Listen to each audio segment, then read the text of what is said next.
Bangkok में ऊंची इमारतों का शहर है। मतलब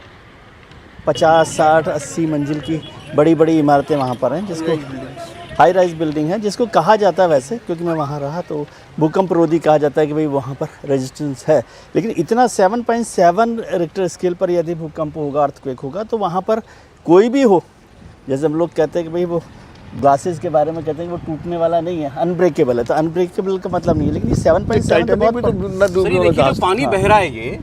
मतलब कितनी इमारत कितनी हिली होगी जी। बिल्कुल, जैसे प्याला आपने कहा ना कि बड़े प्याले भरे हुए प्याले को हिला दीजिए जोर से, वैसा वो टेरेस पर है, बिल्डिंग पर असर हुआ उसका। और एक बिल्डिंग तो पूरी, अब वो तो मतलब भूकंप झेल ही नहीं पाई, पूरी की पूरी इमारत गिर गई। इसमें इसका मतलब है कि रिक्टर स्केल जो केंद्र है वो भी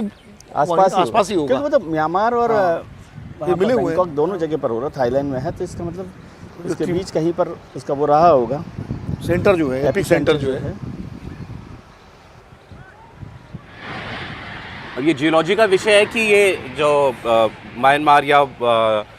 थाईलैंड का इलाका है, ये साउथ ईस्ट एशिया इसको आप कह लीजिए। मतलब ये कैसा माना जाता है, जैसे हम दिल्ली में खड़े हैं तो दिल्ली को एक किस्म से इस स्पेसिफिक जोन में है, दिल्ली जोन में आता है, दिल्ली भी स्पेसिफिक, इसलिए अक्सर हल्के झटके महसूस किए जाते हैं। जो प्लेट्स हैं अभी वो अंदर कई बार चेंज होती हैं, हिलती हैं, तो वो कोर्स बदलती हैं। अभी जैसे चर्चा हो रही थी, विनोद जी भी बात कर रहे थे, जापान का हम जिक्र करते थे कि जापान पूरा का पूरा देश ही सेस्मिक जोन में है, लेकिन उसने अपने आप को इस तरह से रीडिजाइन कर लिया पूरे देश को